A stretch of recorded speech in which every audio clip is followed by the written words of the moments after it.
लगातार इन दिनों ज़मीनी स्तर पर जो स्थितियाँ हैं उसको जानने के लिए निकले हैं और अभी हम पहाड़ क्षेत्रों में आए हैं। इन पहाड़ी क्षेत्रों में अमूमन प्रशासनिक पदाधिकारी नहीं आते हैं, तो ऐसे में आप देख सकते हैं कि प्रशासनिक पदाधिकारियों की पूरी टीम डीडीसी साहब के साथ मौजूद है और कहीं ना कहीं इस इलाके की समस्याओं को जानने की कोशिश की जा रही है। इलाके की समस्याओं को जानने की कोशिश इसलिए की जा रही है कि इन इलाकों में जो समस्याएं हैं, मूलभूत समस्याएं हैं, सड़क, बिजली, पानी, स्वास्थ्य। आप समझ सकते हैं ये सुदूरवर्ती इलाका है जहां आज भी सड़क, बिजली, पानी, स्वास्थ्य की सुविधा नहीं बहाल हो पाई है। हमारे साथ यहाँ जो लोग मौजूद हैं इनसे हम जानना चाहते हैं। एक चीज़ बताइए, पानी की समस्या तो आपने बताई, पानी की समस्या के अलावा अपने साहब से क्या क्या समस्या के बारे में कहा? हम तो स्कूल के बारे में पूछे, रोड के हाँ बताओ। पानी के पिए ही सुविधा नहीं है, स्कूल भी नहीं है, उसके बाद में डॉक्टरी इलाज के लिए भी बहुत दिक्कत है। कौन कौन गांव है ये? कौन कौन? ये भाईस पठान है। भैंस बथान है। हाँ, तो यहाँ अब तक सिरंगदाग भाईस पठान है टोला। हाँ। और यहाँ जो मैंस की तरफ से पानी के पिए ले अथी करत रखना है, हाँ। वो भी नहीं मिलेला, कोई व्यवस्था नहीं। वो व्यवस्था नहीं है। वो हर थरिया डूबा हाँ। धोए वास्ते थोड़ा दे देना है। हाँ। गंदा पानी पूरा दिक्कत है। एक चीज बताओ, आदमी बीमार पड़ता है तो क्या करता है, कैसे हॉस्पिटल ले जाते हो? बीमार पड़ते हैं तो गाड़ी उड़ी कहीं व्यवस्था करके ले जाते हैं नीचे में। तो बहुत दूर तक ढोक ले जाना पड़ता होगा। हाँ, बहुत जगह धो के ले जाना पड़ता है। और महिला अगर डिलीवरी वाला महिला रहता है तो वो डिलीवरी रहता है तो लेते तो रास्ते में गाड़ी न हो जाता है कभी। हाँ। फिर वहाँ से फिर ले जाता है और वहाँ से फोन करेंगे तो गाड़ी भी बहुत लेट में आता है। दिक्कत है, बहुत दिक्कत है यहाँ। एक चीज बताइए, इलाज के बाद में तो बहुत लोग मर भी जाता होगा, मार देता है। क्या होता है? तो इलाज के लिए तो कोई यहाँ सुविधा है ही नहीं है सर। हाँ। तो अब तो जाते जाते कुछ हो जाता है, उसको आप क्या कहा है, यानी मर ही जाता है। स्थिति काफी खराब है। हाँ, स्थिति तो काफी खड़ा है यहाँ। चलिए, रास्ता खबर खराब से तो लोगों का वही। अच्छा, आप देख सकते हैं कि ये जो तस्वीर अपने आप में काफी महत्वपूर्ण तस्वीर है। खुद डीडीसी साहब आए हुए हैं और लगातार इस इलाके की तस्वीर को कहीं ना कहीं इस इलाके की समस्याओं को जानने की कोशिश कर रहे हैं और प्रयास ये किया जा रहा है कि इनकी समस्याओं का समाधान कैसे किया जाएगा। निश्चित रूप से कहा जा सकता है कि इस इलाके के लोगों की तस्वीर अपने आप में इस बात को बताने के पर्याप्त है कि आखिरकार समस्याएं हैं वो किस तरह से जस की तस बनी हुई है। डीडीसी साहब खुद इस इलाके के मूल्यांकन के लिए आए हैं और समस्याओं को नज़दीक से देखने का प्रयास कर रहे हैं। लोगों ने अपनी समस्याओं को खुलकर बताया भी है।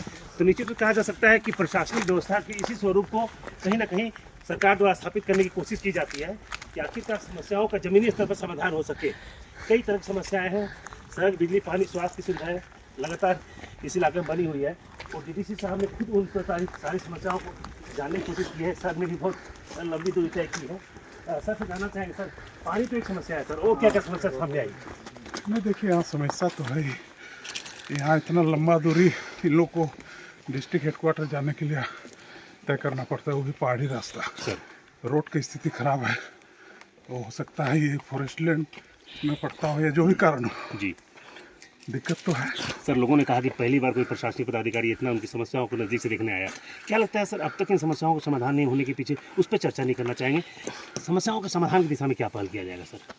नहीं, हम लोग ऐसे हमारे उपायुक्त महोदय भी लगातार इस पर क्षेत्र भ्रमण में जहाँ भी जाते हैं वहाँ की समस्या देखते हुए उनका निदान हो रहा है, लेकिन पार्ट वाइज हो रहा है क्योंकि इतने संसाधन हम लोग के पास है भी नहीं। जो भी संसाधन है उसी संसाधन से कोशिश कर रहे हैं कि हम लोग जो समस्या है पहाड़ी क्षेत्रों में उन समस्याओं का निदान करें। सर, शिक्षा और स्वास्थ्य बेसिक समस्या है, स्वास्थ्य की सुविधा भी काफ़ी दयनीय है सर, तो उसको लेकर क्या प्रयास किया जाएगा? नहीं, बिल्कुल, देखिए यहाँ का जनजीवन ही बहुत टफ है। समस्या तो हर तरह का समस्या है। शिक्षा के लिए भी बच्चे बसों में हिंडाल्को द्वारा दिए गए बसों से उतनी दूरी उस रास्ते से होकर जाते हैं डेली। हम लोग 1-2 दिन आते हैं तो लगता है कि इतना ये जगह है और मतलब इतना टफ जगह है और वो बच्चे डेली जा रहे हैं, तो समस्या तो है।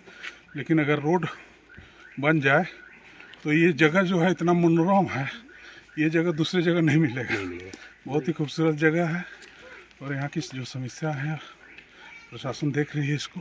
सर, क्या लगता है सर, इसके लिए बृहद पैमाने पर अप्रूवल लेना पड़ेगा सरकार से, क्योंकि फंड तो सिर्फ नहीं हो पाएगा अपने? बिल्कुल, डिस्ट्रिक्ट में उतने फंड्स नहीं रहते हैं, तो उसके लिए सरकार को प्रपोजल जाएगा, सरकार के स्तर से अप्रूवल होगा तो समस्या उसका निदान हो जाएगा। चलिए ठीक है सर। तो ऐसे में आपने देखा कि डीडीसी साहब थे, दिलेश्वर महतो सर थे, और आप देख सकते हैं कि इस तस्वीर को देखकर समझा जा सकता है कि लोगों की समस्याएं कितनी जटिल है।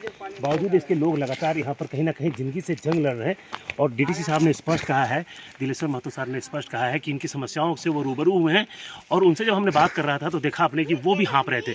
सर भी इस बात को एहसास कर रहे हैं कि निश्चित रूप से इस इलाके में रहने वाले लोगों का जीवन कितना संघर्ष में बना हुआ है और लगातार संघर्ष करके अपने जीवन को जी रहे हैं। ऐसे में स्पष्ट कहा जा सकता है कि प्रशासनिक पदाधिकारी के जमीनी स्तर पर आने के कारण, जमीनी स्तर पर देखने के कारण उन समस्याओं के समाधान की जो उम्मीद है वो बढ़ जाती है। ऐसे में स्पष्ट है, कहा जा सकता है कि समस्याओं का समाधान हो पाएगा, ये निश्चित रूप से उम्मीद बनी है लोगों में। और इस उम्मीद को लोग कहीं ना कहीं जता रहे हैं कि निश्चित रूप से डीडीसी साहब दिलेश्वर महतो ने स्पष्ट कहा है कि इनकी समस्याओं को उन्होंने देखा है और समझा है। उन्होंने इस बात को स्वीकार किया कि उनके पास जिले में जो फंड होता है वो बहुत पर्याप्त नहीं होता है जिसमें ये पूरा काम किया जा सकता है। लेकिन इस इलाके की सड़क, बिजली, पानी की समस्या को समाधान करने को लेकर उनकी ओर से पहल किया जाएगा, ताकि उन समस्या का समाधान हो सके उसको लेकर प्रयास किया जाएगा। तो जमीनी स्तर पर प्रशासनिक पदाधिकारी के पहुंचने के बाद ये उम्मीद जताई जाती है कि आखिरकार इन समस्याओं का समाधान हो सके। और उन समस्याओं का समाधान जब होगा तो लोगों को राहत मिल पाएगी, क्योंकि आज़ादी के लंबे समय बाद भी इस तरह की तस्वीर का आप सामने आना निश्चित रूप से दुर्भाग्यपूर्ण विषय है। जिस तरह से कहा जा सकता है कि शहर में जो जानवर की स्थिति भी नहीं होती है, उससे ज़्यादा दयनीय स्थिति में यहाँ पर लोग जानवर की जीवन जी रहे हैं और उस समस्या के समाधान की उम्मीद हर बार बनाते हैं, लेकिन समस्या का समाधान नहीं हो पाता है। ऐसे में देखना होगा कि डीडीसी साहब ने खुद जब समस्याओं को देखा है, पहली बार जब यह अवसर है कोई प्रशासनिक पदाधिकारी इतनी जमीनी स्तर पर आकर समस्याओं को देखने का प्रयास किया है, तो उनके समाधान की उम्मीद बनी है। लोगों के चेहरे पर उम्मीद बनी है कि शायद अब उनकी समस्याओं का समाधान हो पाएगा। गुमला से सुशील कुमार सिंह, 99 न्यूज़ के लिए।